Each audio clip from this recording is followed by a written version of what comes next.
As descobertas de Newton, Copérnico e Galileu costumam ser apontadas como a linha que divide a Idade Média da modernidade. Os três astrônomos descobriram leis gerais da física, demonstrando o funcionamento da gravidade e do heliocentrismo. O universo proposto pelo filósofo grego Aristóteles, onde tudo era ordenado e cada coisa tinha o seu lugar, também foi posto em xeque. Esses debates tiveram um profundo impacto na educação daquele tempo, fazendo o homem sentir-se protagonista de uma trama que buscava decodificar o mundo e a vida. A época ganhou o nome de humanismo, pela diminuição gradual do foco em Deus e pelo uso do próprio homem como medida dessa investigação. Se o universo não era ordenado e as pessoas não tinham o seu lugar pré-determinado, qual poderia ser o nosso lugar na vida? Se havia leis da física capazes de descrever o mundo, quais poderiam ser as leis dos homens e da sociedade? Essa pergunta norteava o espírito investigativo daquela época, que ia ficando cada vez mais sério e provocativo, até questionar o papel dos reis, dos padres, da religião e da sociedade. O apogeu foi em 1789, quando esses questionamentos fundaram o Iluminismo francês e culminaram na Revolução Francesa. O principal líder intelectual do período foi Jean-Jacques Rousseau, filósofo que questionava os costumes da nova classe de comerciantes em ascensão na França, chamada de burguesia. Para Rousseau, a educação clássica nos fez desenvolvermos um discurso moralizante e artificial, infinitamente mais exigente do que a moral que conseguimos de fato praticar no dia a dia. Como resultado, era criado um estado de cinismo e falsidade social, onde todos fingiam ter uma conduta moral que não tinham e ainda a cobravam dos outros. Isso o leva a crer que vivemos em uma sociedade falsa, moralista e apodrecida por discursos artificiais que pouco têm a ver com a vida humana. Tudo isso era perpetuado pela escola, onde os professores incutiam nas crianças padrões morais que a própria sociedade adulta não seguia, obrigando-as a serem falsas para se adequarem ao mundo. Daí a famosa frase: o homem nasce bom e a sociedade o corrompe.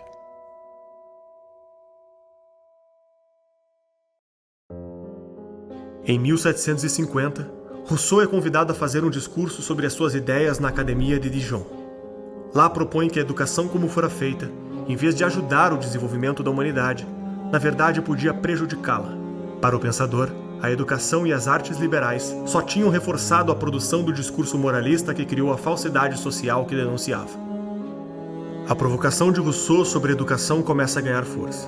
O discurso torna-se premiado e o filósofo escreve um romance chamado Emílio, onde descreve como faria a educação de uma criança à vida adulta, até seu casamento com a sabedoria. Esse é o livro responsável por expandir a interpretação do conceito de infância e adolescência. Transformar a infância em uma classe tinha o intuito de protegê-las dos adultos, corrompidos pela sociedade burguesa e moralista. Se em vez de transmitirmos nosso conteúdo, nossos hábitos e nossas crenças, apenas incentivássemos as crianças com métodos lúdicos a serem livres pensadores, elas poderiam romper com a sociedade corrupta em que nasciam.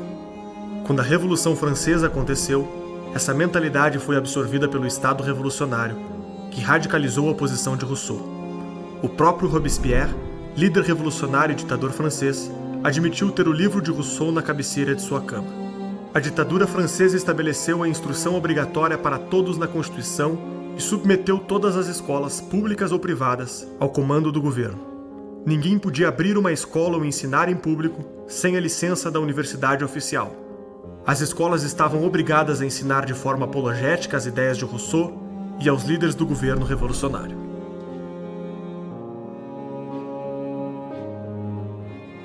Nós temos ali por volta da Revolução Francesa uma mudança completa nessa relação entre aluno e professor, quando, por uma necessidade política, os teóricos da Revolução Francesa percebem que o povo não ia respeitar a Revolução porque eles estavam apegados aos valores tradicionais, eles respeitavam os valores da igreja, eles respeitavam e honravam a figura do rei, né? A menina, ela cresce, ela é pequena, ela sempre quer ser a princesa, ela quer ser a rainha.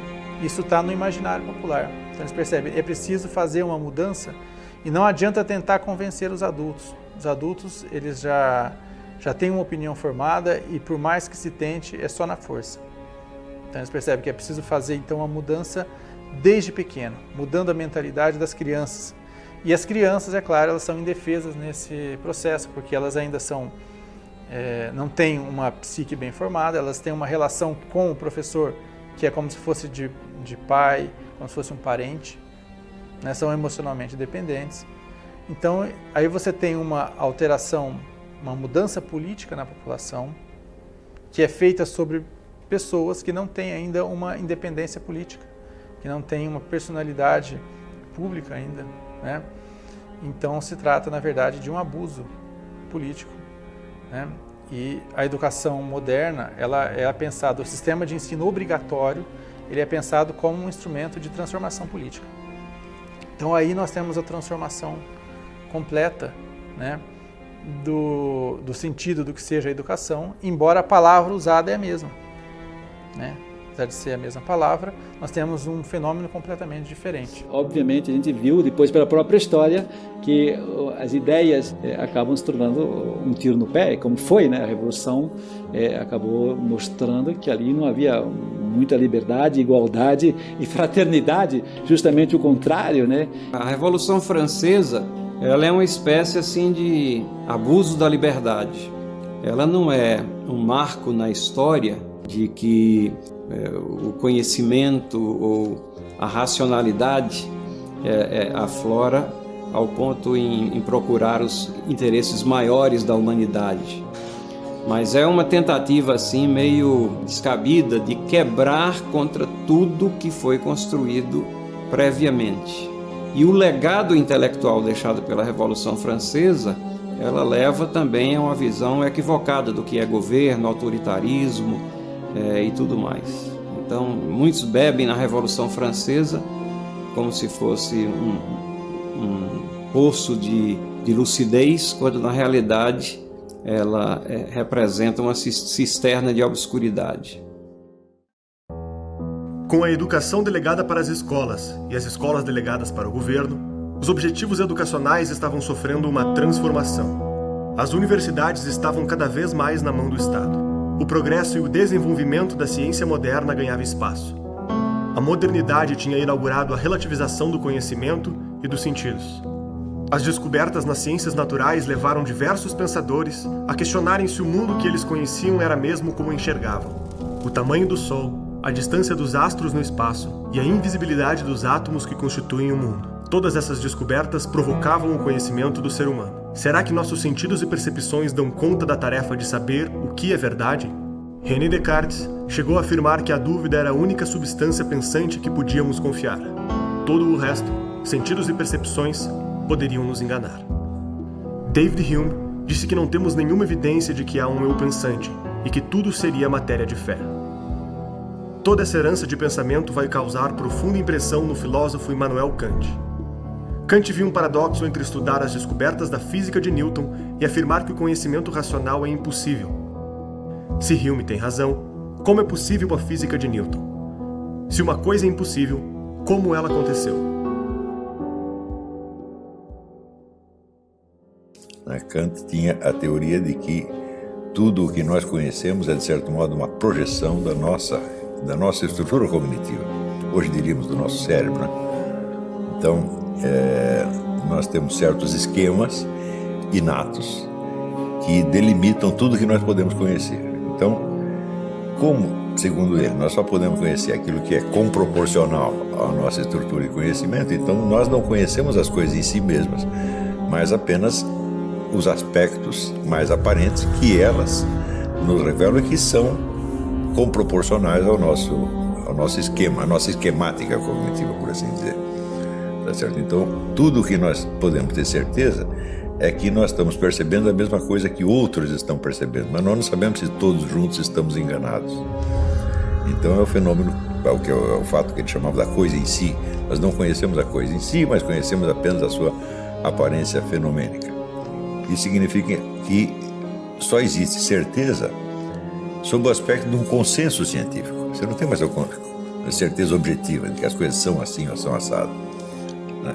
E daí surge a escola que se chama positivismo e que tem várias versões. O positivismo não é uma escola de pensamento, é 20 escolas, mas todas mais ou menos inspiradas nessa ideia. Esse pensamento vai gradativamente penetrando a mentalidade moderna. com o crescimento do relativismo e a diminuição gradual da crença em verdades absolutas. Os homens e a descoberta da realidade estavam separados por uma nova classe. A opinião da maioria dos cientistas seria a opinião da ciência e, portanto, a verdade científica que deveria ser aceita por todos. Então é evidente que a classe científica e tecnológica se torna, vamos dizer, uma espécie de um novo clero, né? Que é a detentora absoluta dos critérios de verdade e erro. De outro lado, o reitor da Universidade da Prússia, Friedrich Hegel, apresenta uma outra filosofia. O Hegel, ele diz, a primeira condição da investigação filosófica é a fé no poder cognitivo do espírito humano. Quer dizer, nós afirmamos a nossa capacidade de conhecer o real. Então é uma atitude corajosa dele, sem dúvida, né? Mas, com base nisso, ele acreditou que ele poderia conhecer, num só relance, num só golpe de vista, o movimento inteiro da história humana. Já é um exagero, evidentemente, né? E quando a gente começa a pensar o Hegel, é até parece uma ousadia, né?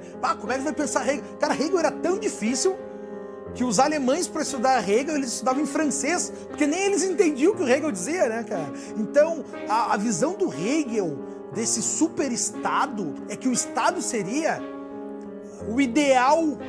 Obviamente, o Hegel é o ápice, é o maior nome do idealismo alemão, né? Então ele é o ideal de todo ser humano. É a Ganzheit, né? O conceito de totalidade. Cada um é esse pequeno tijolinho dentro desse grande sistema. E essa união dos tijolinhos que faz esse grande muro, que é a totalidade.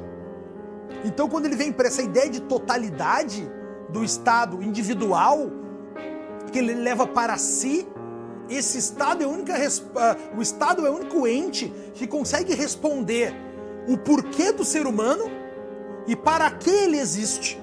É só quando cada um dá o seu melhor, cada um consegue alcançar essa sua parte individual vitoriosa, que ele entrega para o Estado isso, que o Estado cresce. E é por isso que o Estado é o máximo que pode chegar em Hegel. E a sua dialética é aplicada à história, quer dizer, tudo é uma tese com uma antítese que vai virar uma síntese. Hegel acredita, sobretudo, que essa síntese suprema é essa formação do Estado moderno. O Estado moderno alemão é o grande ápice, é a apoteose da sua filosofia. Esse Estado moderno vai ser responsável pela universalização do ensino. O que você acabou de assistir é apenas uma pequena parte do cenário alarmante que envolve a educação no Brasil. Durante décadas, fomos convencidos de que o problema era apenas a falta de recursos, mas a realidade é muito mais profunda. A nossa equipe investigou as raízes da doutrinação e o colapso do ensino nacional para produzir a trilogia Pátria Educadora. Nela, revelamos como as escolas deixaram de ser locais de formação para se tornarem centros de militância e como isso compromete o futuro de uma nação inteira. Mas atenção, esse material é exclusivo para os membros da Brasil Paralelo. E para que você não fique de fora, estamos liberando agora uma condição especial para você se juntar a nós, o Plano Mensal da Brasil Paralelo. Isso significa que você não precisa mais comprometer o limite do seu cartão de crédito com assinaturas anuais. Ao garantir o seu acesso agora, você terá em mãos esta produção e mais de 100 documentários originais da Brasil Paralelo. Além de filmes premiados, catálogo infantil seguro para todas as idades e cursos em diversas áreas do conhecimento. Saiba que o que você vê aqui no YouTube é só uma pequena parte do vasto conteúdo que os membros recebem. E um detalhe importante, hein? Essa oferta pode sair do ar a qualquer momento e só vai estar disponível para quem está assistindo esse vídeo agora, pelo link da descrição ou pelo QR Code que está aparecendo aí na tela. Aproveite o plano mensal da Brasil Paralelo e ative todos os seus bônus agora mesmo. Nós contamos com você. Muito obrigado e até breve.